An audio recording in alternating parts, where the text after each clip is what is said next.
시편 119편 1절 2절 제가 봉독합니다. 행이 완전하여 여호와의 법에 행하는 자가 복이 있으며 여호와의 증거를 지키고 전심으로 여호와를 구하는 자가 복이 있도다. 아멘. 드디어 우리가 시편에서 가장 긴 119편에 이제 다다랐습니다. 180절 이상 가까이 되는 이런 방대한 분량이기 때문에 좀 몇 차례 나눠서 이렇게 소개해 보도록 합니다. 시편 이제 우리가 후반부를 달려가고 있습니다. 조금만 더 이제 진행하면 시편이 거의 마무리가 될 것입니다.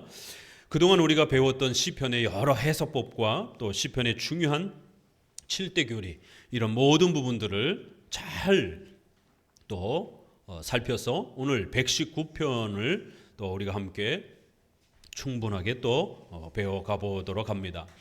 왜냐하면 이 119편은 우리가 지금까지 배웠던 그 많은 내용들이 아주 복합적으로 전체에 다 이렇게 소개가 됩니다. 또 성경이라고 하는 그러한 또 주제 아래에서 이러한 우리 신앙의 소중한 내용들이 아주 자유롭게 풍성하게 그렇게 소개가 됩니다. 특별히 율법이라고 하는 주제로 이러한 표현으로 율법, 또 규례, 법도, 또 말씀 이러한 다양한 표현이 있지만 이제 율법, 성경이라고 하는 이러한 큰 주제로 이 119편은 또 펼쳐져 가기 때문에 큰 단락으로 이렇게 나누어 보면서도 큰 주제별로 우리가 먼저 성경의 권위에 대해서 오늘은 우리가 함께 또 살펴봅니다. 그리고 두 번째는 성경을 어떻게 해석할 것인가, 성경의 3대 해석 법칙에 대해서 또 함께 119편과 더불어서 살펴봅니다. 그리고 이제 마지막에 성경을 어떻게 적용할 것인가, 십계명을 어떻게 다룰 것인가, 십계명을 오늘 우리의 삶에 어떻게 적용할 것인가, 119편에서 소개되어지는 바로 이 본문 아래에서 그 십계명을 자신의 시대에 또 어떻게 적용해 가는지들을 우리가 보면서 성경 적용에 대한 또 그러한 부분들을 한 두 차례 정도 이렇게 해서 한 4번 정도로 나눠서 이 119편을 소개해 보도록 합니다. 오늘은 그 첫 번째로 성경의 무엇성이라고 하는 성경의 권위와 관련해서 우리가 함께 오늘 본문에 나오는 내용들과 더불어서 성경에 있어서 가장 중요한 교리인 성경의 무엇성, 성경의 권위라고 하는 또 이러한 교리를 살펴보도록 합니다. 우리 종교개혁은 오직 성경이라고 하는 이 원리 아래서 종교개혁이 시작이 되었습니다. 제목을 성경을 잃어버린 교회 이렇게 119편은 오직 성경이라고 하는 그런 타이틀로 전체 주제를 잡아봤고 오늘은 처음으로 성경을 잃어버린 교회라고 하는 이러한 제목 아래에서 성경의 이 권위를 잃어버린 오늘 우리 한국 교회의 이러한 참으로 안타까운 심각한 또 현실들을 우리가 들여다보면서 성경의 권위를 우리가 잘 깨닫고 성경을 붙잡고 살아가는 것이 얼마나 소중한 것인지를 다시 한번 또 배워가 보도록 합니다. 기독교는 어떻게 우리가 설명을 해야 되는 것인지에 대한 고민이 있습니다. 기독교는 과연 어떻게 우리가 배울 수 있는가? 기독교에서 설명하는 이런 많은 신에 대한 설명들을 어떻게 불신자들에게 소개할 것인가? 그럴 때 이제 크게 양극단의 그러한 기독교를 설명하는 방식이 있습니다. 신을 소개하면서 신을 만나는 그러한 기독교의 방법을 양극단으로 소개하는 분파들이 있습니다. 성경을 버리고 열정, 뜨거움, 이러한 체험 이런 걸로 신을 만난다라고 이렇게 기독교에서 말하는 하나님을 만난다라고 주장하는 사람들이 있습니다. 그래서 이 사람들은 하나님을 만나면 자꾸 쓰러지는 것이에요. 다리가 풀리는 거예요. 자꾸 쓰러지는 것이에요. 성령께서 자신들에게 임하면 갑자기 무슨 100만 볼트 전기가 이렇게 임한 것처럼 몸을 가눌 수 없고, 그래서 엄청난 이런 무게감 때문에 전기 충격을 받은 것처럼 그래서 쓰러진다라는 거예요. 쓰러져서 막 떨기도 하고 떼굴떼굴 굴르기도 하고, 어떤 신이 자기 안으로 들어오게 되면 인간이 그걸 견딜 수가 없어서 그렇게 막 발작 현상들을 보인다라는 것이. 최근에 우리가 미국의 에즈버리 부흥운동이라고 하는 이런 모습을 통해서 유튜브에 우리 젊은 세대들은 또 관심 있게 보았을 것입니다. 우리 어른들이야 뭐 70년대, 80년대 순복음교회를 통해서 하도 부흥해서 쓰러지고 뭐 떼굴떼굴 굴르고 뭐 이러한 별 짐승 소리를 다 내고 막 이러한 방언을 한다 그러면서 괴상한 그러한 퍼포먼스들을 하는 것들을 기도원이라든가 7, 80년대에 경험을 했지만, 젊은 세대들은 직접 이렇게 또 보진 못했습니다. 그러나 최근에 또 에즈버리 부흥운동이라고 하면서 그렇게 환상을 보고 예언을 하고, 그리고는 또 그 막 신이 자기에게 이렇게 임재하니까 그 엄청난 무게감을 못 견뎌서 땅바닥에 쓰러져서 몇 시간을 그렇게 쓰러져 있는 거예요. 못 일어난다라는 거예요. 그리고는 그렇게 전기 충격을 받은 것처럼 부들부들 떠는 사람도 있고, 이게 아주 미신적인, 그러니까 기독교를 미신적으로 이렇게 소개하는 사람들이 있습니다. 그러니까 이러한 체험적인 신을 만났을 때의 어떤 이런 현상들은 무당들도 그렇게 행합니다. 그래서 무당이 신이 자기에게 내렸다라고 하면 방울을 막 떠는 겁니다. 그 표시를 주기 위해서. 대나무를 막 흔든다든가 방울을 떤다든가, 그 이제 지금 신이 들어왔다라고 그러면서 막 떨기 시작하는 것이에요. 그러다가 또 막 이상한 소리를 합니다. 내가 네 부모다, 내가 네 아버지다, 막 이러면서 또 그렇게 내림굿이라 해서 조상신이 들어오기도 하고, 그리고 또 이상한 또 소리로 기독교 바깥에도 방언이 있습니다. 방언은 전 세계적인 그런 현상입니다. 기독교에만 있는 그런 어떤 특이한 현상이 아니에요. 그런 언어의 굴절인 이러한 형태들을 무당들도 막 알아들을 수 없는 소리를 샬라샬라샬라 막 하다가 이렇게 방울을 흔들면서 신이 자기에게 임했다라고 그러면서 또 예언도 해줍니다. 얼마나 비슷합니까 이게. 그리고는 그런 초인적인 어떤 능력을 사람들에게 보이기 위해서 작두를 타는 것이에요. 그렇기 때문에 이제 교회에서도 자기가 어떤 초인적인 능력을 갖고 있다라는 것을 또 사람들에게 보여주기 위해서 병을 치료한다든가 귀신을 내쫓는 그런 퍼포먼스들을 하는 것입니다. 그런데 실제로 귀신이 내쫓아지지도 않고 병자가 치료되지도 않는, 대부분은 가짜입니다. 그러나 또 어떤 경우들은 치료가 되기도 합니다. 왜요? 데살로니가 전서에 있는 것처럼 또 그렇게 사탄도 거짓 기적들을 일으킬 수 있기 때문에 얼마든지 또 그러한 기적의 현상들이 나타납니다. 이런 축기와 병고침은 무당들도 행합니다. 실제적으로. 우리 조선시대에는 의료 혜택을 받을 수 있는 사람들이 없었기 때문에 거의 90% 서민들은 무당에게 찾아가서 부적을 받아온다든가 무당에게 가서 구슬하고 나름대로 어떤 효과를 보기도 하는 거예요. 효과가 있으니까 오랜 세월 그렇게 또 영향력을 끼친 겁니다. 중들도 이렇게 고승들은 귀신을 내쫓기도 하고, 또 지나가다가 우리가 드라마 같은 데 보게 되면 이 집안에 무슨 악한 기운이 끼었다 이러면서 예언도 해주잖아요. 그리고 또 그렇게 병도 고치기도 하고, 이런 현상이 교회 안에만 있는 게 아니다라는 거예요. 그래서 잠깐 뭐가 이렇게 희한하게 치료가 되는 어떤 그 예외적 현상을 가지고 마치 그게 어떤 성령의 어떤 독특한 역사인 현상으로 그렇게 몰아가면 안 된다라는 것입니다. 이렇게 기독교를 미신적이고 샤머니즘 형태로 그렇게 끌어가는 그러한 분파들이 있습니다. 체험, 열정을 강조하는 그런 분파들이죠. 반대쪽에는 이런 모든 열정과 이런 체험이라든가 이런 뜨거움을 아주 샤머니즘으로 욕을 하고 비판하면서 기독교는 윤리다, 삶이다 이러면서 윤리 실천과 정치를 개혁하고 독재 사회를 바꾸고 사회 복지를 발전시키고 인권을 강화시키는 이러한 사회정의와 또 이러한 사회적 그러한 인권을 개혁하려고 하는 이런 자유주의자라고 우리가 통상 부르는 이런 기독교 윤리 우선주의자들, 윤리 숭배자들이 있어요. 이 땅에 마치 유토피아가 오는 것처럼 그런 파라다이스와 같은 그런 엄청난 복지 세상이 올 것처럼 그렇게 윤리로 기독교를 몰아가는 사람들이 있습니다. 이 양극단은 잘못된 것이죠. 그런데 이 신비 체험에다가 성경을 살짝 섞은 사람들이 있습니다. 이 사람들은 더 헷갈려요. 왜냐하면 성경을 사용하기 때문에. 이들은 성경도 사용합니다. 그러나 성경만 가지고는 안 되고 항상 이렇게 토를 답니다. 교리만 가지고는 안 되고 이런 토를 다는 것이에요. 그리고는 뭔가 뜨거운 어떤 체험이 있어야 된다라고, 뜨거운 열정이 있어야 된다라고 하면서 성경 옆에다가 체험과 뜨거움을 항상 섞어서 기독교를 소개하려고 하는 사람들이 있습니다. 이 사람들이 누구냐면 바로 제세례파입니다. 제세례파가 이단으로 정죄받았지만 그들은 성경을 굉장히 중요하게 취급했습니다. 성경을 너무 극단적 문자주의로 해석해서 문제지 성경을 굉장히 소중하게 여겼습니다. 그러나 성경만 갖고는 안 되고 뜨거운 체험이 있어야 된다.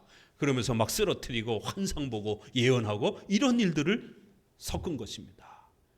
그런 제세례파의 활동들이 결국 다음 세기로 넘어가면서 우리가 조지 폭스라고 하는 케이커 교도들, 이 케이커, 이 지진이라는 뜻이잖아요. 떠는 자들, 그 신비 체험을 주장하는 자들처럼 성령이 임하면 막 떠는 것이에요. 쓰러지는 것이에요. 이상한 소리를 부르는 겁니다. 예언하는 겁니다. 그러면서도 또 설교 시간에는 성경 가지고 설교해요. 설교 끝나고 나서 이제 오늘 하나님이 병 고치는 역사를 주실 것입니다. 오늘 배가 아픈 사람들 손을 얹고 기도하십시다. 하나님이 병 고쳐 주실 것입니다. 특별히 오늘은 배가 아픈 사람들을 치료해 줄 겁니다. 이 순복음교회가 했던 방식입니다. 이게 케이커 교도들이 그렇게 선지자 노릇을, 신선지자 운동을, 신사도 운동을 펼친 겁니다. 결국 그런 케이커의 이러한 그 형태들과 함께 더불어서 회중파라고 하는, 결국 그들이 이런 힌트를 어디서 얻어왔느냐면 존 오웬, 토마스 굿인, 존 커튼, 이런 뉴잉글랜드의 회중파들이 성경을 이야기하고 신앙 고백서도 이야기하는데 교리만 갖고는 안 되고 이러면서 뜨거운 열정, 감정, 그러한 체험이 있어야 된다. 그래서 조나단 에드워드가 어펙션이라고 하는 기독교를 한마디로 감정, 이렇게 소개를 한 겁니다. 우리 한국의 신앙의 감정이라는 책도 번역이 되어 있습니다. 이 어펙션이라는 단어를 설명하기가 굉장히 어렵습니다. 열정, 감정, 감성, 다양하게 번역이 될 수 있는데 전통적으로 종교개혁자들이 사용하지 않았던 단어들이에요. 이렇게 출처를 알 수 없는 감성, 감정, 뜨거움, 이런 단어를 붙이면서 성경만 갖고는 안 되고, 에드워드도 소유리 문답 가르쳤어요. 그런데 소유리 문답 가르치고 뜨거움을 또 추구하는 것이에요. 오늘날 개혁주의 교회라고 하면서 소유리 문답 가르치고 기독교 강교 가르치고 그 다음에 오후 예배는 방언 기도하고 부흥 집회하고 이런 혼합주의 개혁주의 교회들이 있습니다. 바로 이렇게 회중파 형태를 통해서, 그리고는 1700년으로 넘어가면서 감리교가 이걸 따라한 겁니다. 웨슬레가 교리 갖고는 안 되고 성경 갖고는 안 되고 뜨거움이 있어야 된다. 성결교, 구세군 다 마찬가지입니다. 그리고 결국 오순절파가 20세기에 또 등장을 하면서 성경과 뜨거움을 그렇게 붙여놓은 겁니다. 결국 우리가 넓은 복음주의 교단이라고 하는 대부분의 이러한 교파들은 성경과 뜨거움이라고 하는 이 두 가지를 섞어서 기독교를 설명을 합니다. 성경은 중요한데 성경만 갖고는 안 되고, 교리는 중요한데 교리만 갖고는 안 된다라는 거예요. 이거 어디서 많이 들어본 소리입니다. 이거 로마 가톨릭이 했던 소리입니다. 로마 가톨릭은 절대로 성경을 버리지 않았습니다. 그들은 성경을 하나님의 말씀으로 존중했습니다. 그러나 성경만 갖고는 안 되고 거기에 뭔가 새로운 뜨거움이 있어야 된다, 이렇게 주장을 한 거예요. 그래서 우리 종교개혁자들이 그렇게 말하면 안 된다. 오직 성경이라고 말해야 된다. 성경 플러스 뭐가 있어야 된다, 이렇게 말하면 안 된다라는 거예요. 그러면 결국에는 성경을 버리게 된다라는 겁니다. 오직 성경으로 기독교를 설명하라는 거예요. 다른 거 살붙이지 말라라는 거예요.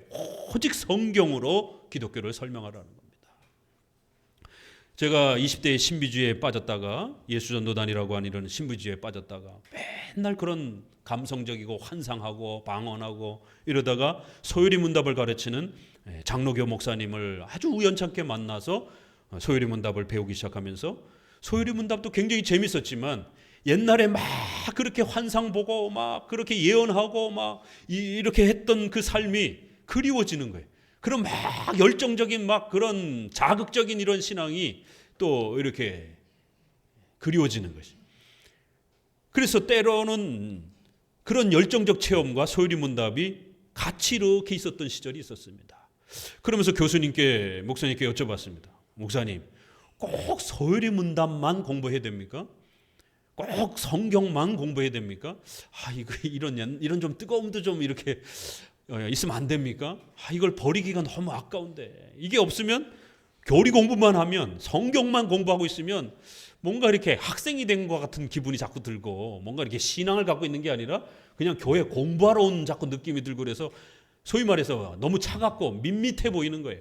왜요? 아직은 성경을 맛을 모르는 단계였기 때문에, 성경을 통해서 감동을 받는 그런 깊이에 들어가질 못했기 때문에, 성경이 일단 호기심은 생기는데 그렇다고 해서 막 이런 뜨거운 열정을 막 버릴 정도로 그렇게 성경 공부가 너무 재밌는 건 또 아니었거든요. 그러니까 교수님께 몇 번 그렇게 여쭤봤는데 그때마다 혼났죠. 그 뜨거운 자극적인 그런 감각이 그렇게도 재밌냐고, 그렇게도 못 버리겠냐 이러면서, 그게 있으면 성경으로 더 깊이 못 들어간다. 그걸 끊어내야 된다. 그걸 버려야 된다. 그래야 성경으로부터 감동을 받으면서 성경을 읽으면서 눈물을 흘리고 성경이 막 가슴이 뜨거워지는, 이런 진짜 오직 성경으로 만족해하는 기독교를 맛볼 수 있다. 이런 체험 중심의, 이런 환상 중심의 신비주의적인 이런 부분들이, 자극적인 이런 부분들이 있기 때문에 쉽게 못 버리는 거예요. 그래서 갈등하다가 많은 분들이 그 사이에 다시 신비주의로 돌아가는 거예요. 성경 재미없네, 교리 재미없네 이러면서. 근데 저는 그때 너무 절박했기 때문에 이런 새로운 성경의 기독교를 배워보고 싶었어요. 왜요? 저는 그런 샤머니즘적이고 미신적인 그런 신비주의적인 그런 체험을 많이 해봤지만, 그걸 가지고 제가 필요로 하는 제 생활의 어려움들을 해결할 수가 없었어요. 아무리 난리를 쳐도 경제적인 문제, 또 생활에 필요한 문제들이 그때그때만큼 필요한 만큼 해결되지 않았습니다. 그렇기 때문에 거의 절망 가운데 있다가 이제 이렇게 오직 성경을 가르치는 이런 목사님을 만나면서 정말 마지막 선택하는 기분으로, 이런 성경을 중심으로 설명하는 그런 기독교도 있구나라고 하면서 처음엔 호기심 반 이렇게 접근하면서 배워가기 시작했습니다. 그런데 점점 성경을 깨닫기 시작하고 알아가기 시작하게 되니까 과거에 이 짜릿짜릿하고 막 이상한 체험들을 했던 것들이 저절로 버려지기 시작했습니다.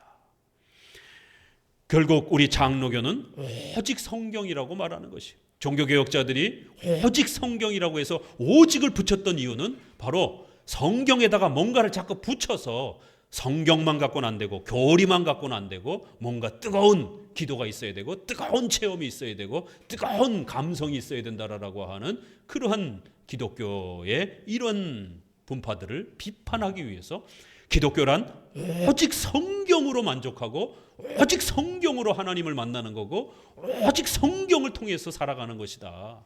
성경에 무지하고 성경이 재미없으면 그 사람은 기독교인이 아니라는 것이에요. 그래서 칼빈의 기독교 강요에 경건한 무지라는 단어가 나옵니다. 굉장히 경건해요. 종교적으로는 새벽기도도 많이 나가고 종교활동도 많이 하고 굉장히 경건합니다. 그런데 성경에 대해서 무지해요. 그럼 그건 신앙이 아니라는 겁니다. 인간은 종교적 존재이기 때문에 성경에 무지해도 얼마든지 종교적인 행위를 할 수 있습니다. 저 불교에 빠진 사람들, 이슬람에 빠진 사람들, 힌두교에 빠진 사람들, 그 겐지스강에 가가지고 그 순례하는 거 보세요. TV에 가끔씩 나올 때. 야, 이 따라하라면 못 따라할 겁니다. 얼마나 엄청난 그 고행을 하는지. 왜요? 종교적인 행위를 한단 말이에요. 인간은 종교적 존재이기 때문에. 그러면 기독교적인 어떤 이러한 그 모습으로도 얼마든지 종교 행위를 행할 수 있는 겁니다. 성경에 무지한 상태에서. 하나님이 어떤 분인지 몰라요. 그냥 하나님이라는 신이 막연히 있는 것처럼 그렇게 생각하면서 신에 대해서는 아무것도 몰라요. 그러나 종교 행위를 행할 수 있는 거예요. 불교, 힌두교 사람들도 삼일체 하나님에 대해서 아무것도 몰라요. 그래도 막연한 신에 대한 종교 행위를 행할 수 있는 것입니다. 성경을 모르면 신앙이 아닙니다. 오직 성경을 통해서만이 우리 기독교는 하나님을 소개하는 것이고 또 신앙을 소개하는 거고 구원을 소개하는 것입니다. 그래서 탄생한 말이 오직 성경이라는 말이에요. 정작 로마서에서는 오직이라는 단어가 없습니다. 로마서 1장 17절에. 그렇지만 루터가 독일어 성경 번역을 하면서 오직이라는 단어를 집어넣고 우리 한글 성경에도 오직이라는 단어가 있어요. 그래서 영어 번역 성경에도 only라는 말이 있는 성경이 있고 없는 성경도 있어요. 직역을 하면 없는 거고, 그러나 이 정신을 살리기 위해서 의역을 하면서 집어넣어 준 거예요. 우리 번역 성경도 굉장히 잘 번역된 겁니다. 종교개혁에 그 정신이 녹아들어 있는 거예요. 오직 성경. 그래 놓고 딴짓하는 거예요. 성경 갖고는 안 되고 성경만으로는 안 되고 뭔가 뜨거움이 있어야 되지 않느냐. 뭔가 가슴이 막 뜨거워져야 돼. 뜨거워지지 않으니까 찬송으로 막 뜨거워지게 하려고 하는 거예요. 성경으로는 안 뜨거워지니까. 찬송 1시간 할 때는 청년들이 막 뜨거워졌다가 정작 설교할 때는 다 잡니다. 이게 문제가 되는 거예요.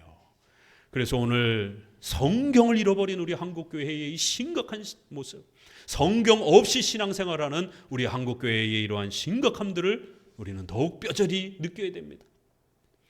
교회 설교가 30분이 있던 시절이 벌써 옛날이 됐고 지금은 20분도 길다 그러고 10분 하고 또 영상 틀어놓고 설교를 하지 않는, 강의 설교를 하지 않는, 성경을 설명하지 않는 그런 예배가 된, 성경 없이도 신앙생활이 가능한 그런 신앙이 돼버렸어요.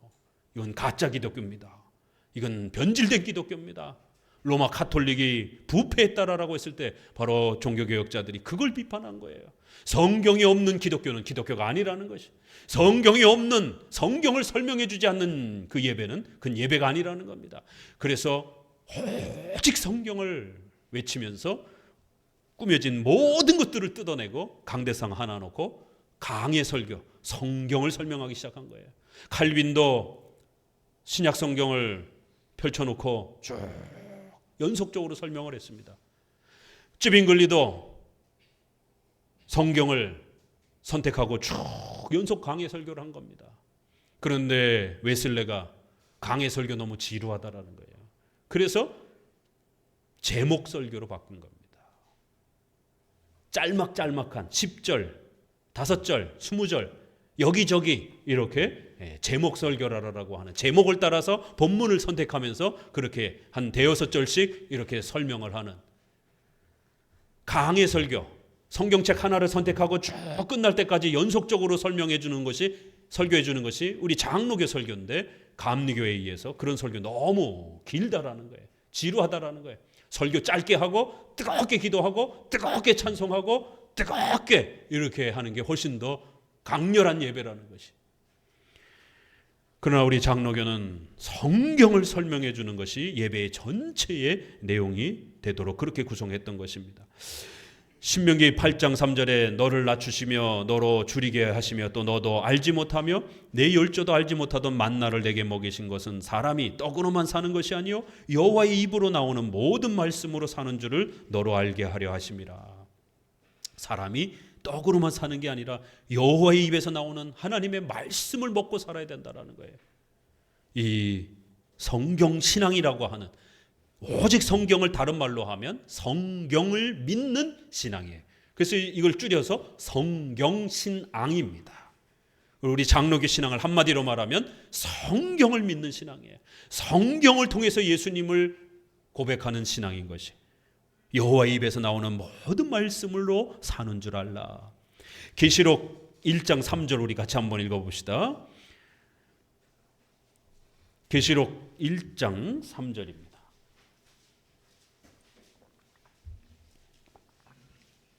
성경을 마감하면서 이제 계시록에서는 최종적으로 기독교를 이렇게 설명합니다. 계시록 1장 3절입니다. 같이 읽습니다. 이 예언의 말씀을 읽는 자와 듣는 자들과 그 가운데 기록한 것을 지키는 자들이 복이 있나니 때가 가까움이라. 어떻게 해요? 말씀을 읽어야 된다라는 거예요. 말씀을 들어야 된다라는 거예요. 이건 설교에 해당이 되는 것이죠. 그 가운데 기록한 것들을 지켜야 된다라는 거예요. 그게 기독교라는 겁니다. 그러는 자들에게 복이 있다라고 말합니다. 시편 1편에서도 복 있는 자는 시작하면서 하나님의 말씀을 따라 사는 자들이다 라고 이렇게 시편 전체의 복의 본질을 뭐라고 설명합니까? 하나님의 말씀을 읽고 듣고 배우고 실천하는, 그게 기독교의 진정한 복이다라고 이렇게 설명합니다. 왜요? 구원은 들음에서 나고, 바로 이 믿음인 들음에서 나고, 들음은 그리스도의 말씀에서 난다라고 하는 로마서 10장 17절. 바로 기독교의 구원은, 믿음은 듣는 것에서 나는 것이에요. 무엇을 들었습니까? 그리스도의 말씀을 듣는 것이에요. 성경 말씀을 듣지 않는다라면 믿음이 만들어질 수 없다라는 거예요. 기독교는 믿음으로 구원받는다라고 하는 오직 믿음을 가르칩니다. 그런데 이 오직 믿음은 자기 신념을 믿는 게 아니에요. 자기 소원을 믿는 게 아니에요. 어떤 정치 이데올로기를 믿는 게 아닙니다. 오직 성경이 가르치는 그 내용을 믿는 겁니다. 에베소서 1장 13절에도 그 안에서 너희도 진리의 말씀 곧 너희 구원의 복음을 듣고 그 안에서 또한 믿어 약속의 성령으로 인치심을 받았다.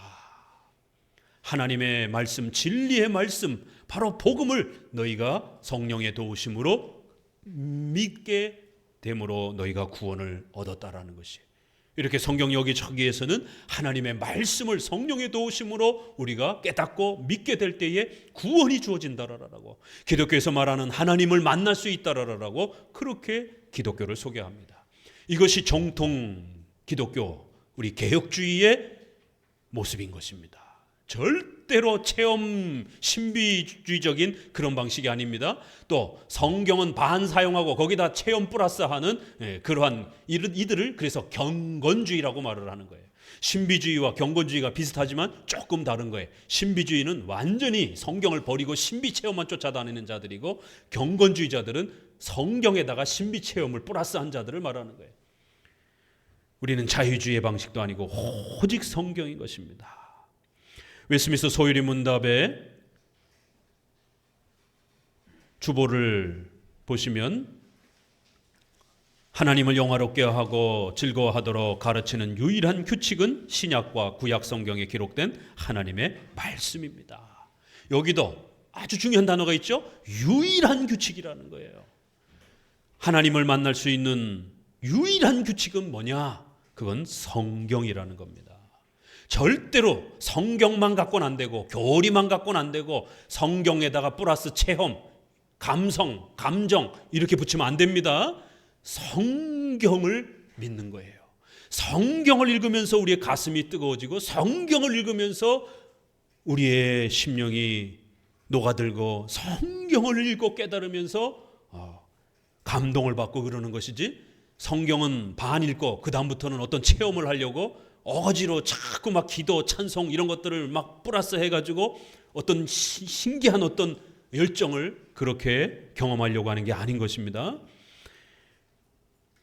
웨스트민스터 신앙고백서 1장 성경에 관하여, 그래서 구약의 여러 방식으로 가르치시고 계시하셨던 이러한 부분들이 이제 진리를 더 잘 보존하고, 하나님께서 또 육신의, 일단 사람들의 육신의 부패와 또 사탄과 세상의 악에 대항하여 교회를 보다 견고하고 바르게 세우기 위해서 과거에 직접적으로 말씀하시던 그런 계시의 방식을 중단하시고 기록된 성경으로만 이제 하나님의 뜻을 알려주시기도 그렇게 결정하셨다라는 거예요. 그래서 구약에는 꿈이라든가 환상이라든가 음성이라든가 선지자들이 직접 이렇게 듣기도 했습니다. 그리고 또 기록된 성경을 가지고 또 배우기도 했습니다.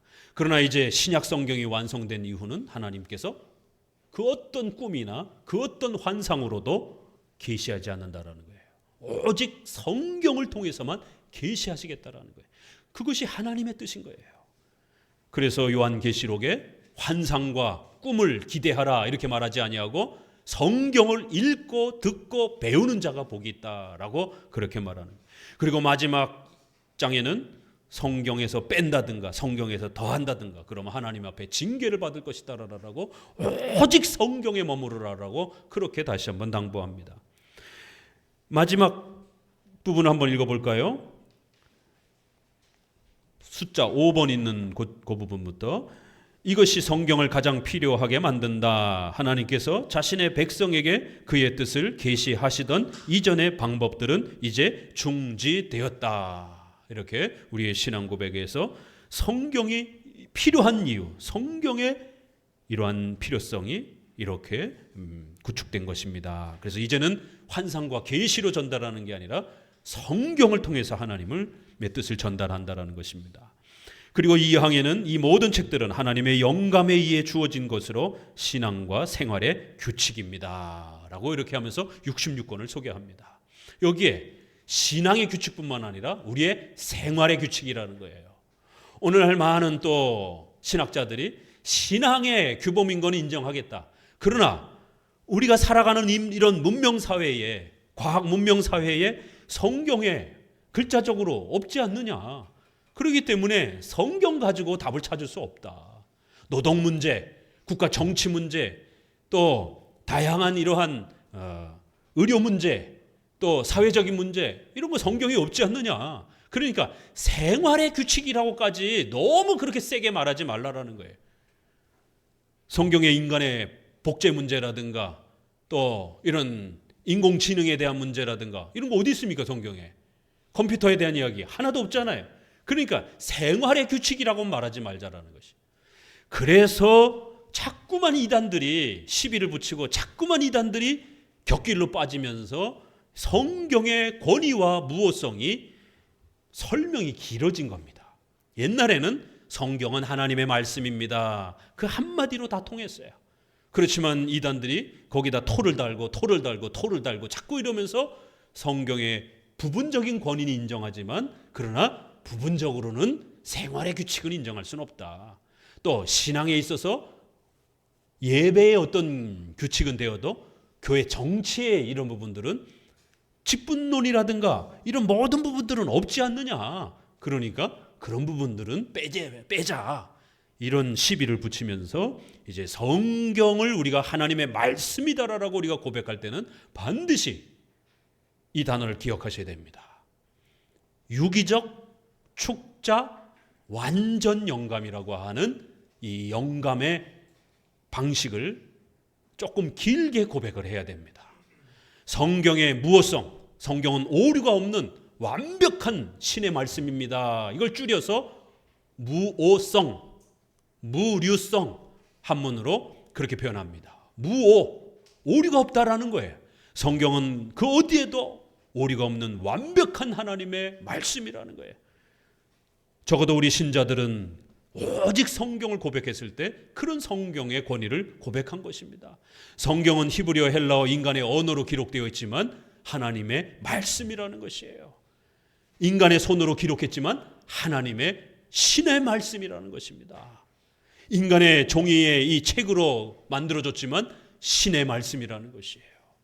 성경의 권위를 이렇게 무오한 하나님의 말씀이다 라고 이렇게 우리가 고백했고 그걸 조금 더 신학적으로 유기적 축자 완전 영감이다 이렇게 표현을 한 겁니다. 그러면 유기적이라는 말은 기계적이라는 말의 반대말입니다. 성경을 환상이 주어져 가지고 막 받아쓰게 한 것처럼 이렇게 기록됐다고 생각하게 되면 이제 우리가 다음에 성경 해석을 이야기할 때 해석할 필요가 없는 거예요. 그럼 우리도 환상 보고 막 몸을 떨면서 성경을 해석하기 위해서 이게 무슨 뜻일까요? 오늘 시편 119편의 1절에 여호와의 법에 행하는 자가 복이 있으며 이게 무슨 뜻일까요? 막 전기 충격이 오듯이 기계적으로 이런 선지자들이 받았던 그런 동일한 기계적인 어떤 그러한 전기 충격을 받아야 되는 거예요. 그래야 해석할 수가 있는 거예요. 그러면 전기 충격 안 오는 사람들은 어떻게 해석할 겁니까? 그렇기 때문에 성경은 그런 식으로 기록된 게 아니라 유기적인 방식, 인간의 손으로, 인간의 언어를 가지고, 그리고 공부를 많이 한 사람, 또 시골의 목동들, 각각의 그러한 자기의 생활 습관과 학문의 그런 수준에 따라서 목동들은 굉장히 이렇게 아모스 같은 경우들은 시적으로 씁니다. 그러나 공부를 많이 한 박사에 해당이 되는 바울의 이런 로마서를 보세요. 논문을 작성하듯이 접속사 하나하나까지, 그럼에도 불구하고 이런 접속사 하나까지 얼마나 신중하게 쓰고 있는지요. 굉장히 논리적으로 이렇게 상대방의 입장을 반박하면서 이렇게 아주 철저하게 논리적으로 씁니다. 이렇게 성경은 기록하는 방식이 유기적이다는 말은 기계적이 아니다라는 말이에요. 종합적이다, 조화적이다, 유기적이다 이런 표현입니다. 그래서 우리가 유기적이라는 말을 조금 기억해 주셔야 됩니다.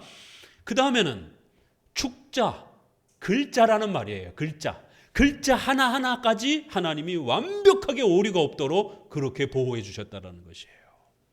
왜냐하면 어떤 사람들이 글자에는 오류가 있지 않느냐, 아니 분명히 400년이라고 돼 있는 데도 있고 450년이라고 돼 있는 데도 있고, 아브라함 애굽에 내려간 야곱의 가족이 70명이라고 돼 있는 데도 있고 75명이라고도 돼 있는 데도 있고, 이거 숫자가 틀리지 않느냐.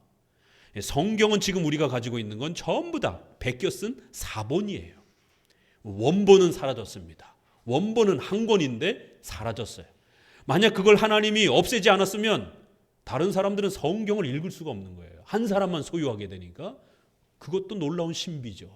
그래서 원본을 없애버리고 사본, 그걸 베껴 쓴 사본들이 어마어마하게 수천 개가 남아있는 거예요. 그리고 그 사본을 번역한 번역 성경을 우리가 가지고 있는 겁니다. 그러다 보니까 사본에는 오류가 있어요. 왜냐하면 옮겨 쓰다가 점을 잘못 찍고 이러다 보니까 약간씩 오류가 있을 수 있는 거예요. 그러나 전체 내용을 기독교의 본질을 해칠 정도로의 그러한 오류가 있는 건 아닙니다. 원본의 무호성을 말하는 거예요. 사본에는 얼마든지 틀린 부분이 있을 수 있어요. 그래서 우리가 사본을 비교하고 사본을 대조하고 또 번역 성경을 대조해서 이쪽 성경에는 있는데 저쪽 성경에는 없기도 하고, 이런 부분들을 부지런히 성경을 여러 번역본을 놓고 공부하는 이유가 그런 겁니다. 축자, 글자 하나하나까지 완벽하게 하나님께서 그렇게 오류 없이 보호해 주셨다는 거예요.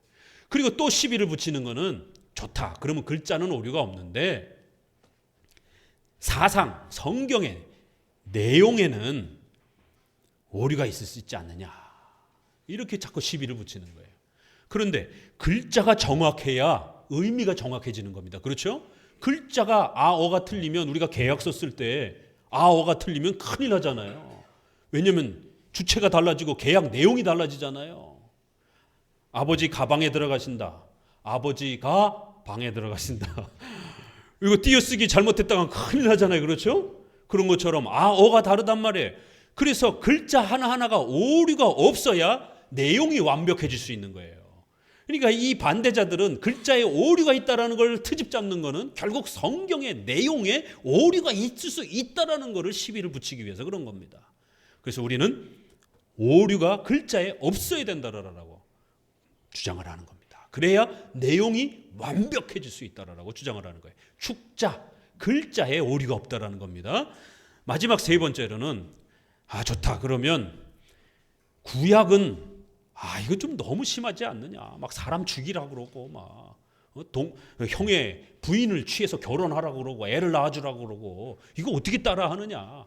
그러니까 구약은 이거 부분적으로 오류가 많다, 구약은 무서운 하나님이다, 그러니까 신약만 강조하자, 이런 부분적 영감만 주장한 자들이 있고, 그래서 거기에 대응하기 위해서 우리는 신구약 전체가 완벽하게 하나님의 말씀이다, 그래서 우리 신앙 고백서에서도 66권을 각 장마다 66개를 전부 다 신앙 고백서에다가 기록해서 아예 보존한 겁니다. 왜냐하면 자꾸 시비를 붙이니까. 그래서 기록된 66권 해놓고 창세기부터 계시록까지 전부 다 신앙 고백서에 글을 수고스럽게 다 적어놓은 겁니다. 왜냐하면 부분적인 그러한 영감을 자꾸 주장하는 자들이 있었기 때문에.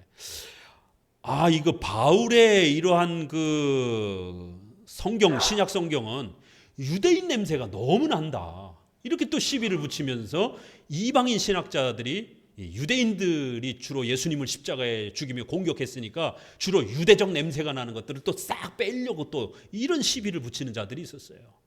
이러면 안 된다. 오직 66권. 또 로마 가톨릭이 어때요? 외경을 갖다 붙이잖아요. 그렇기 때문에 안 된다. 66권 전체가 오직 하나님의 말씀이다.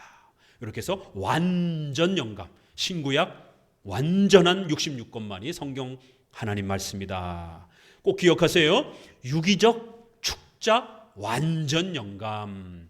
이렇게 해서 이제 최근에는 우리가 성경의 무호성, 성경의 권위를 고백하면 이단들도 성경의 무호성 고백한다고 떠들어요. 옛날에는 다르게 말을 했는데 이제 지금은 우리도 성경의 권위를 하나님의 말씀으로 믿어.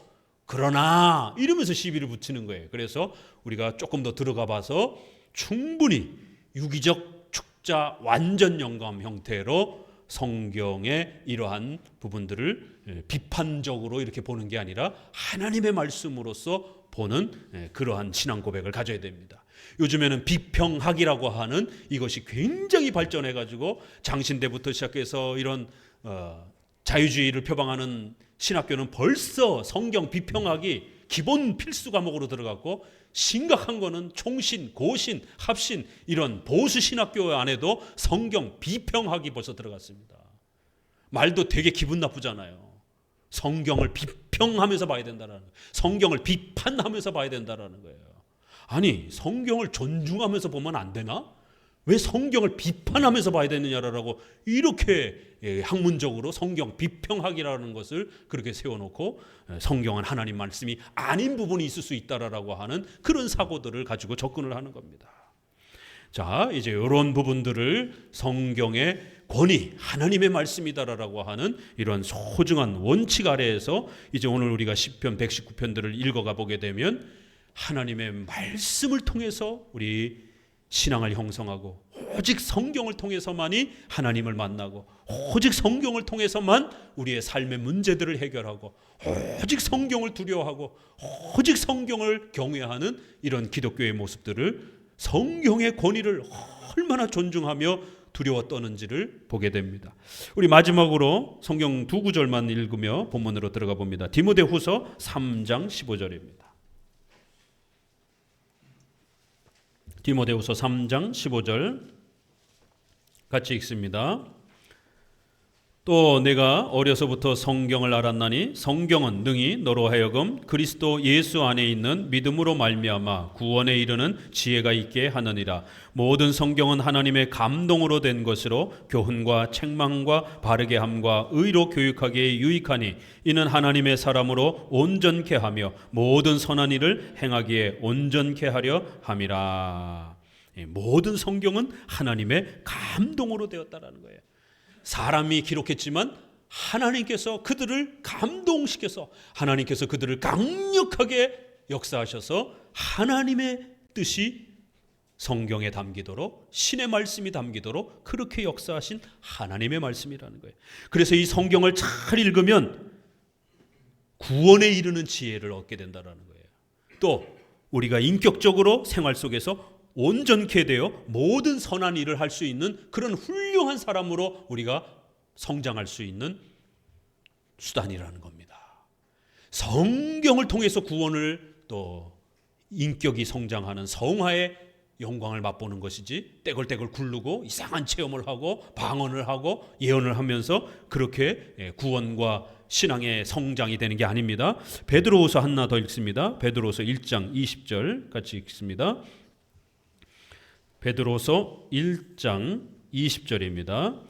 먼저 알 것은 경의 모든 예언은 사사로이 풀 것이 아니니 예언은 언제든지 사람의 뜻으로 낸 것이 아니요 오직 성령의 감동하심을 입은 사람들이 하나님께 받아 말한 것입니다. 여기도 오직 성령의 감동하심으로, 사람의 뜻으로 낸 게 아니라, 사람이 기록했지만 사람의 작품이 아니라 하나님의 역사가 임하셔서 그렇게 하나님의 말씀을 기록해 놓은 성경이라는 거예요. 그래서 이 감동이라는 말을 우리 3대 칼빈주의자인 이 워필드가 아주 잘 주석해 놓은 그 헬라어 설명이 있습니다. 이 감동이라는 말은 이렇게 배가 돛을 놓고 바람이 불면, 옛날에는 엔진이 없었을 때는 바람의 힘에 의해서 움직이잖아요. 그렇게 이 영향력을 끼치는, 강력하게 힘을 주는, 그럴 때 쓰는 단어였었습니다. 그렇지만 그거보다 훨씬, 그런 어원도 있지만 그거보다 훨씬 더 그러한 그 적절한 표현은 이 숨을 쉬다. 그래서 이 바람이라는 어원을 갖고 있어요. 그래서 바람을 불어서 배를 이렇게 밀어 영향력을 끼치는 것도 되고, 더 나아가서는 마주대에서 숨을 불어서 숨을 이렇게 쉴 때에 그 숨을 느끼는 그런 단어입니다. 이게 하나님의 숨결을 마주대하는 것처럼 그렇게 기록한 것이다, 이런 뜻이 있습니다. 이 헬라어 어원적인 그런 이제 표현을 따라서 읽다 보면, 그래서 마치 이 바람을, 숨을 내서 바람을 이렇게 표현하는 단어에서 가지고 왔는데, 이것을 여기다가 우리의 하나님과 관련된 표현에다 써서 하나님이 우리 면전에 그렇게 숨을 내듯이 하나님의 그러한 목소리를 듣는 그러한 느낌을 이렇게 감동이라는 단어에다 쓴 겁니다. 그러니까 하나님께서 강력하게 역사하셔서 마치 우리가 그 성경을 대하고 있으면 하나님의 그러한 직접적인 숨결을 우리가 느낄 것처럼 하나님의 음성을 듣는 것 같은 그러한 현장감을 갖게 하신 그러한 하나님의 말씀이다. 성경만 갖고는 안 되고가 아니에요. 성경만 읽어야만이 그 성경을 통해서 하나님이 살아계셔서 우리에게, 우리가 연인이 서로 부부가 마주대하여 그 숨결을 느끼면서 서로의 애정을 느끼듯이, 그렇게 하나님의 숨결을 느낄 정도로의 가깝게 하나님의 뜻을 우리가 배울 수 있는 그런 아주 생생한 생동감이 있는 그러한 것을 감동이라는 단어 안에 그렇게 담아 놓은 것입니다. 119편 이제 본문으로 들어가서 1절 2절을 다시 한번 읽어보도록 합니다. 행이 완전하여 여호와의 법에 행하는 자가 복이 있으며,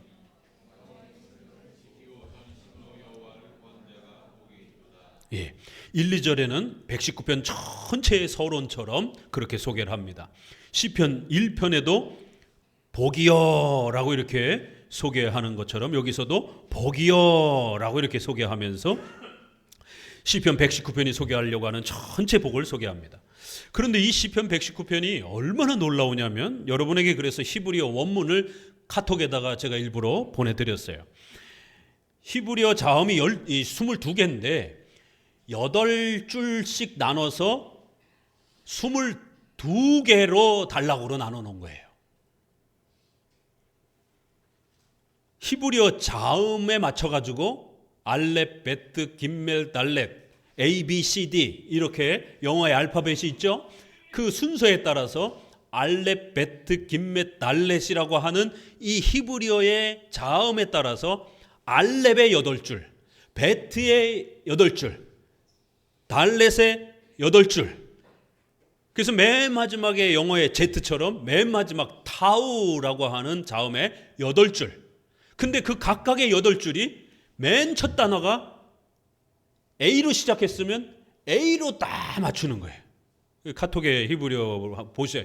알렙에서 A인데 A로 쭉 시작합니다. 아쉐레, 아쉐레, 아프, 아타 이렇게. 이거를 영어로 번역할 수가 없어요. 우리말로도 번역을 할 수가 없어요. 이게 이제 우리 청소년들 왜 그 노래하는 라임 같은 효과예요. 이게 뭐뭐 했지, 밥 먹었지, 뭐 놀았지, 넌 어디 갔지, 뭐 이러면서 끝에 소리를 맞추잖아요.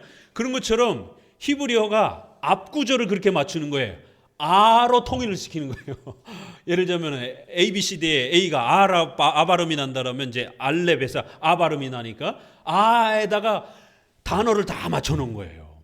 이 단어 찾기도 쉽지 않은 거죠. 그러니까 복이요 복되다라는 단어가 아쉐레라는 단어예요. 그 다음에 아프라는 단어를 또 맞춰야 되는 거예요. 아 발음 나는 단어로. 그러니까 이거를 맞춘다는 게 굉장히 어려운 건데 번역 성경으로는 이걸 할 수가 없는 거예요, 이게. 그래서 우리 번역도 그냥 평문장으로 번역을 해놓은 겁니다. 이렇게 아주 놀랍게 리듬감을 실어놔서 외우기 쉽게, 읽기 편하게, 벌써 이렇게 리듬감이 형성이 되잖아요. 라임의 이런 운율 구조가 형성이 되면 이렇게 리듬을 타면서 읽기도 편하고 또 외우기도 편하고 리듬감도 있어서 또 노래로 이렇게 표현하기도 좋고요.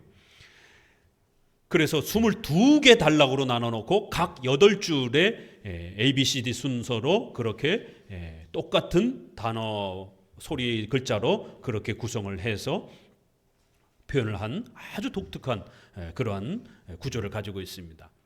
그리고 첫 소절에 행위 완전하여 여호와의 법에 행하는 자가 복이 있다라고 이렇게 하면서 하나님의 말씀을 따라서 하나님의 말씀과 동행하고 말씀과 함께 살아가는 자가 복이 있다라고 이렇게 성경신앙, 이제 우리가 관심을 가지고 보게 되면 성경신앙이 복이다 이렇게 표현하는 거예요.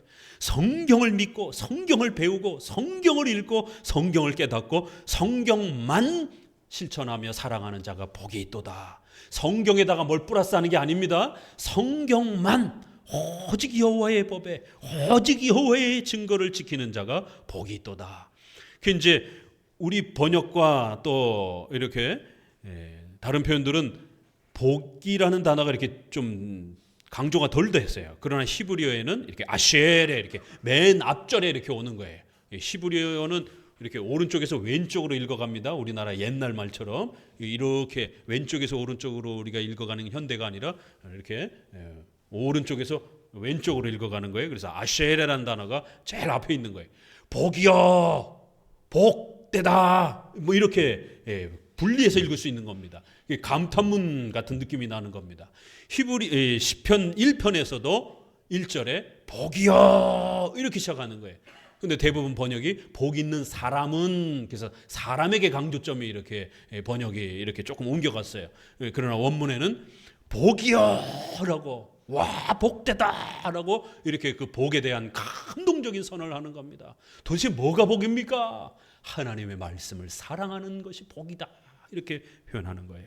두 번에 걸쳐서 복이여 복이여라고 마칩니다. 그리고는 2절에도 독특하죠. 여호와의 말씀을 사랑하는 것, 하나님을 구하는 것. 자, 기독교는 어떤 것이 기독교라고요? 하나님을 찾을 때 성경에다가 뭔가 체험을 붙이는 것, 또 신비 체험만 아니라는 겁니다. 하나님을 찾는 것은, 기독교에서 말하는 하나님을 찾고 구하는 것은 성경을 찾고 구하는 거예요. 하나님의 말씀을 지키고 전심으로 하나님을 찾는 자가 복이 있다라는 거예요. 하나님을 찾는 것과 성경을 찾는 것을 동일하게 여겼어요. 하나님과 성경은 개념이 다릅니다. 성경은 하나님의 뜻이 담겨 있는 계시의 책이에요. 그렇죠? 그러나 하나님은 인격적인 존재잖아요. 달라요. 그렇지만 성경은 하나님이 곧 성경인 것처럼 이렇게 표현을 하는 거예요. 하나님은 우리 눈에 보이질 않기 때문에 우리가 어떻게 하나님을 찾습니까? 성경을 찾으라는 거예요. 성경을 열심히 공부하라는 거예요. 성경을 열심히 사랑하라는 거예요. 성경을 열심히 소망하라는 거예요. 그것이 하나님을 사랑하는 것입니다. 요한복음 14장 15절에도 너희가 나를 사랑하면 나의 계명을 지켜라. 이렇게 성경을 사랑하는 것이 하나님을 사랑하는 것이다라는 거예요. 이거 굉장히 중요한 겁니다. 이거를 모르니까 성경만 안 되고 교리 갖고는 안 되고 체험을 자꾸 갖다 붙이려고 하는 거예요.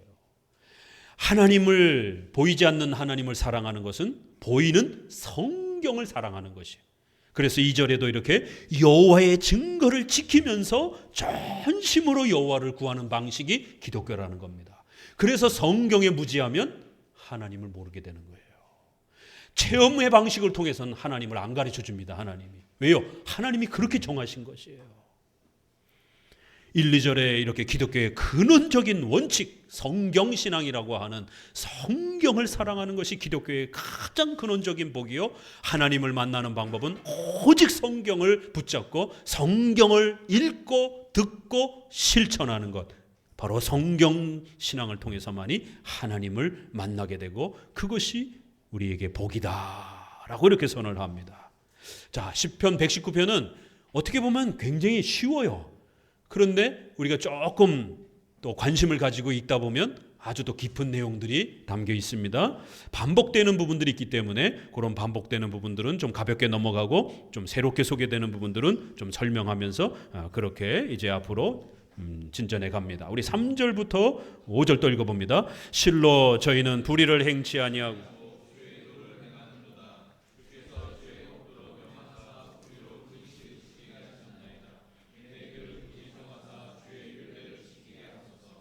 여기에는 어떤 표현이 조금 더 우리에게 관심을 끌죠? 성경은 하나님의 말씀이기 때문에 반드시 하나님이 도와주셔야만이 우리가 성경을 이해할 수가 있어요. 우리가 일반 책들은 누구든지 책들을 읽으면 조금만 공부하고 노력하면 일반 책들은 다 소화할 수가 있어요. 그런데 희한하게 성경책은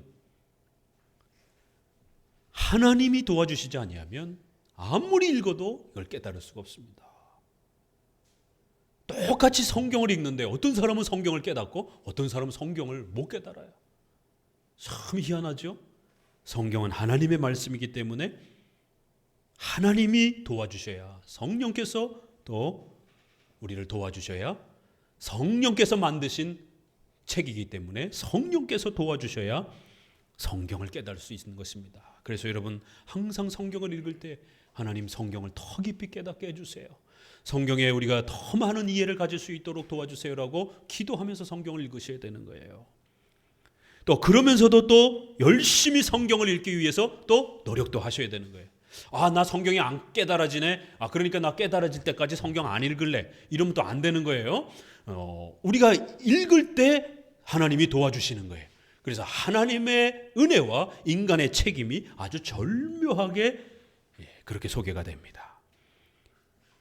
주의 도를 행하는도다. 나는 열심히 주의 도를 행하며 읽고 배울 것이라는 거예요.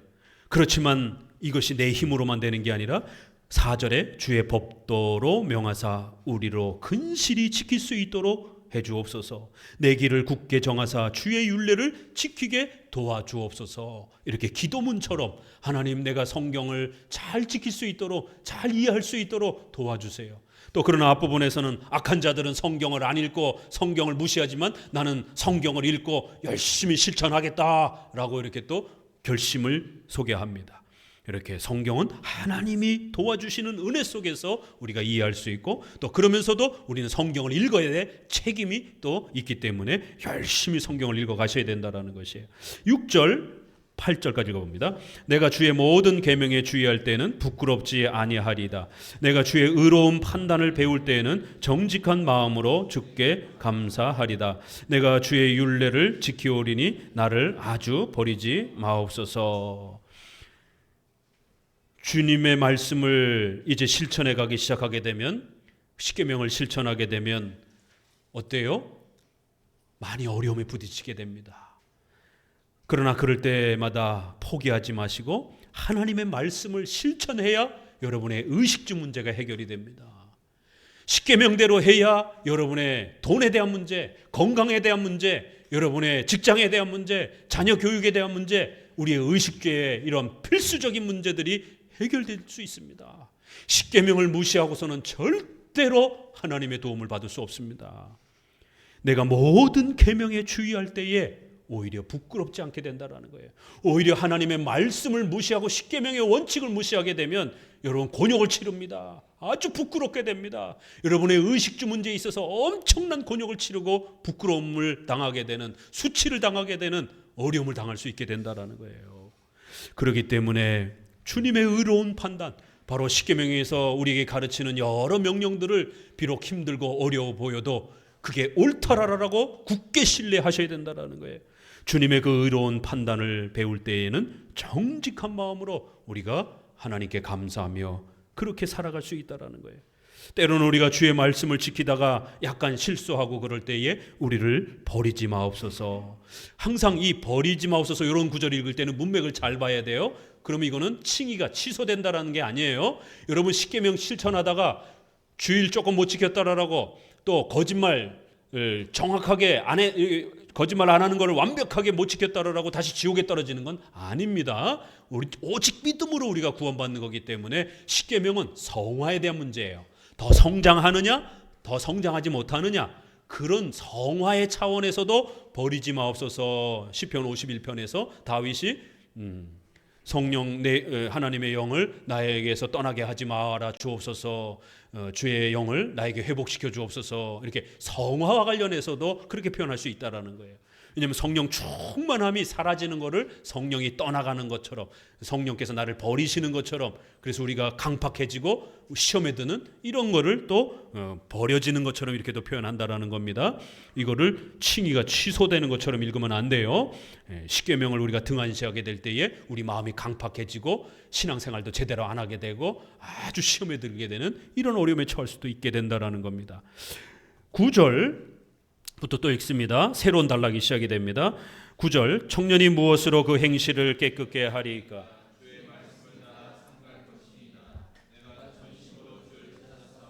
주의 계명에서 떠나지 말게 하소서. 내가 주께 범죄치 아니하려여 주의 말씀을 내 마음에 두었나이다.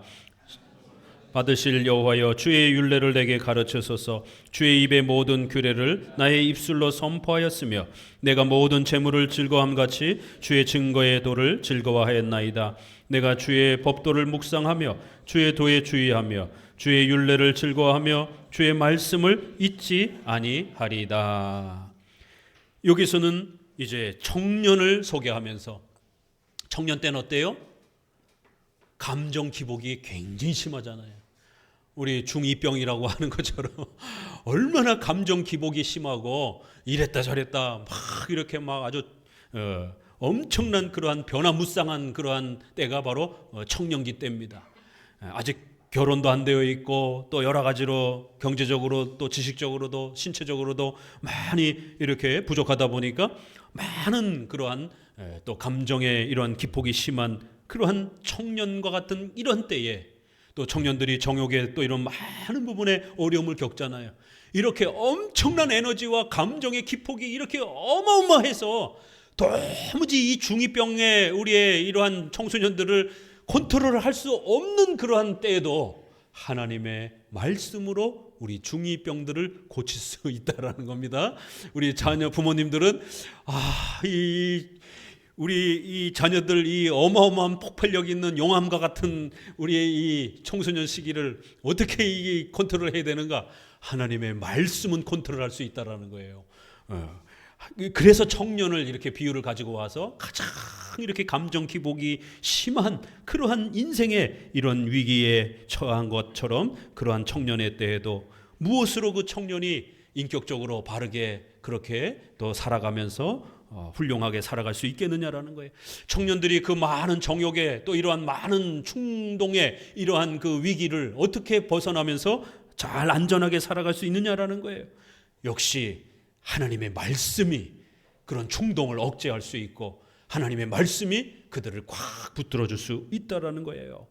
내가 전심으로 주를 찾아 싸우니 주의 계명에서 떠나지 말게 하옵소서. 범죄치 아니하려 주의 말씀을 내 마음에 두었다라는 거예요. 우리 어려서부터 아이들을 성경으로 잘 가르치게 되면 하나님이 역사하는 겁니다. 그러면 그 청소년 시기를 혹시라도 아이들이 사고치지 않도록 아이들도 설교를 듣는 것 같고 안 듣는 것 같지만 듣는 겁니다. 들을 수 있는 만큼 듣는 거예요. 그래서 아이들이 강의 설교 못 들을 것 같다? 이렇게 부모들이 판단하면 안 됩니다. 오히려 아이들을 훨씬 잘 듣습니다. 우리 아이들 필기하고 이런 거 보게 되면 놀랍잖아요. 어른들은 아직도 잘 못 적고 안 적고 이런 분도 계시는데 아이들은 잘 적습니다. 또 그 단어들을 보게 되면 목사님이 그날 설교한 핵심 단어들을 정확하게 적습니다. 그 목사님도 보면 놀랄 정도로 오히려 아이들이 잘 들어요. 그렇기 때문에 아이들을 무시해서는 안 됩니다. 아이들도 영혼이기 때문에 그 하나님의 말씀을 먹고 마셔야 되는 거예요.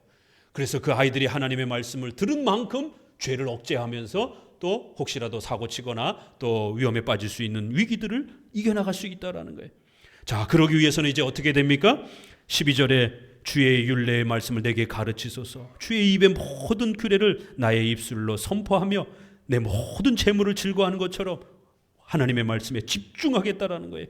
주의 말씀을 묵상하겠다라는 거예요. 주님의 도에 주의하겠다라는 거예요. 주의 말씀을 잊지 않기 위해서 노력하겠다라는 거예요. 그럼 어떻게 됩니까?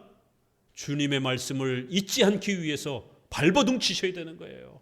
주님의 말씀에 주의하기 위해서 열심히 반복하셔야 되는 거예요. 반복해서 읽지 않으면 잊어버립니다.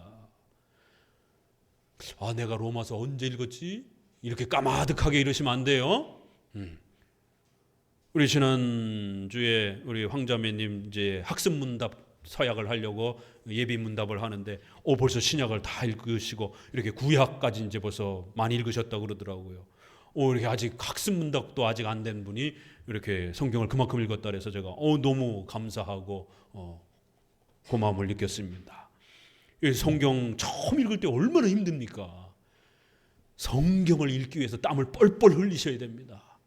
아니 이렇게 세례도 아직 안 받으신 분이, 학습 교인도 아직 안 되신 분이 이렇게 성경을 읽으려고 애를 쓰고 열심을 내시는데 우리 기존 교인들은 더 읽으셔야 되죠. 열심히 성경에 주의하기 위해서. 그래서 1년 목표를 세우고 적어도 1년에 1독은 하셔야 됩니다. 직분자들은 1독 갖고 안 됩니다. 2독 정도는 하셔야 됩니다. 그래야 교회에서 좀 어른으로서 직분자로서의 또 이러한 역할을 감당할 수 있는 것이죠. 그럼 1독 하기 위해서는 분배해놓고 부지런히 어제 못 읽었으면 오늘 어제 못 읽은 거 채워 넣으셔야 됩니다. 잊지 않기 위해서, 주의하기 위해서, 묵상하면서 계속 반복해서 아이들하고 또 부모는 부부끼리 열심히 성경을 읽고, 일단은 읽어야 되는 겁니다.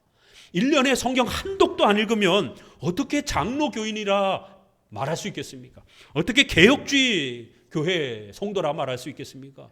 우리는 성경을 목숨처럼 여기는 그러한 성경 중심의 신자들인데, 다른 교파들이야 뭐 성경 중심이 아니니까 그렇다 치더라도, 아니 장로교는 성경 중심으로 성경에 목숨 거는 그런 교파인데 1년에 1독도 안 하면 이거 심각한 거예요. 신앙이 안 자라간다는 거예요. 명심하셔야 됩니다. 일단은 읽어야 되는 거예요. 그리고 또 깊이 읽으셔야 되고, 또 교리 공부도 더불어서, 성경을 이해하기 위해서는 교리 공부가 있어야 되니까 교리 책도 부단히 또 반복해서 성경책, 교리책 이렇게 1년에 1독씩 이렇게 부지런히 해가셔야 됩니다. 꼭 명심하셔야 돼요. 17절 또 보도록 합니다. 주의 종을 후대하여 살게 하소서. 그리하시면 주의 말씀을 지키리이다. 내 눈을 열어서 주의 법에 기이한 것을 보게 하소서. 나는 땅에서 객이 되었사오니 주의 계명을 내게 숨기지 마소서. 주의 규례를 항상 사모함으로 내 마음이 상하나이다. 교만하여 저주를 받으며 주의 계명에서 떠나는 자를 주께서 꾸짖으셨나이다. 내가 주의 증거를 지켰사오니 회방과 멸시를 내게서 떠나게 하소서. 방백들도 앉아 나를 회방하였사오나 주의 종은 주의 율례를 묵상하였나이다. 주의 증거는 나의 즐거움이요 나의 모사니이다. 내 영혼이 진토에 붙었사오니 주의 말씀대로 나를 소송케 하소서. 내가 나의 행위를 고하매 주께서 내게 응답하셨으니 주의 율례를 내게 가르치소서. 나로 주의 법도의 길을 깨닫게 하소서. 그리하시면 내가 주의 기사를 묵상하리이다.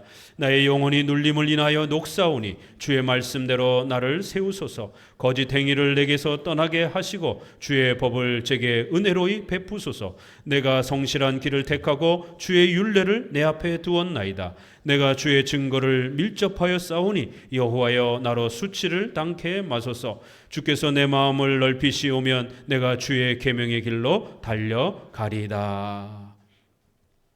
이제 우리가 좀 더 많은 구절들을 한꺼번에 좀 보게 되면은요, 여기서는 좀 더 고난, 어려움, 환난 이런 이야기들이 많이 소개가 됩니다.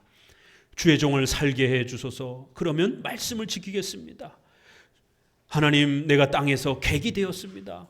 내 마음이 상합니다. 교만하여 저주를 받으며 주의 계명에서 떠나는 자를 주님께서 꾸짖으셨습니다. 회방과 멸시가 방백들이 앉아 나를 회방합니다. 이렇게 십계명을 여러분은 실천하며 살아가려고 하면 얼마나 많이 부딪힙니까? 가까이는 여러분 가족도 잘 이해를 못합니다. 또 여러분의 지인도, 불신자들은 이해를 못합니다. 여러분의 직장 동료들도 신자가 아니라면 성도들의 십계명적 삶을 이해할 수가 없는 것이죠. 왜 저렇게 정직하게 살려고 몸부림치지? 바둥바둥 저렇게 금검전략하려고 저러지? 그냥 대충 해도 되는데. 이렇게 수많은 십계명의 실천을 하다 보면 부딪히는 많은 어려움들이 있다라는 것이, 국가 정치 지도자들과 방백과 이러한 또 제도 아래서도 어려움을 겪기도 하고, 가까운 지인들을 통해서도 어려움을 겪기도 하고, 그래서 25절에는 내 영혼이 진토에 붙어 싸운다. 하나님, 또 나의 영혼이 28절에 눌림을 인하여 녹사오니, 또 29절에는 거짓 행위를 내게서 떠나게 하시고, 주변 사람들이 야 너도 거짓말해, 야 너도 뇌물 받아, 뭐 어때, 다 받는데, 이렇게 계속해서 십계명에 반대되는 그러한 요구들을 한다라는 거예요. 그럴 때마다 하나님 앞에 십계명 안에 머물기 위해서 몸부림쳐야 된다라는 겁니다. 그래서 17절부터 한 30절까지는 이 고난 중에서, 환난 중에서 십계명 지키다가 어려움 당할 때 성도들은 유혹을 받게 되고 포기하고 싶은 마음이 들고 내려놓고 싶은 마음이 들 수도 있다라는 거예요. 그러나 25절, 28절에 있는 것처럼 주님의 말씀대로 나를 세우소서, 주님의 말씀대로 나를 소성케 하소서. 십계명대로 살면 하나님이 반드시 의식주의 문제들을 도와주고 해결해 주겠다라고 하는 성경의 약속이 여기저기 있습니다. 바로 그 말씀대로 여러분을 회복시켜주고 도와줄 거라는 거예요. 만약에 십계명에서 멀어지게 되면 오히려 곤욕을 치르게 되는 거예요. 그래서 17절부터 대략 한 30절까지는 이런 고난과 환난을 부닥친다 할지라도 절대로 포기하지 마시고, 십계명대로 살면, 십계명을 지키면 반드시 살 수 있다라고 하는 굳건한 믿음과 신뢰를 가지고 그 어려움을 돌파하고 이겨내 보시라는 것이, 그러면 하나님께서 반드시 말씀의 약속을 따라서 여러분의 의식주의 문제들을 회복시켜 주시면서 또 성도들이 견고하게 살아갈 수 있을 것이라는 것입니다. 오늘은 대략 이렇게 30절 정도까지 보도록 합니다. 앞으로 이런 방식으로 계속해서 읽어가면서 시편 119편이 가지고 있는 그런 풍성함들을, 성경을 사랑하고 성경과 함께 살아가고자 하는 그런 거룩한 성경 신앙의 이러한 신앙의 원리들을 더욱 깊이 배워가도록 합니다. 기도합니다.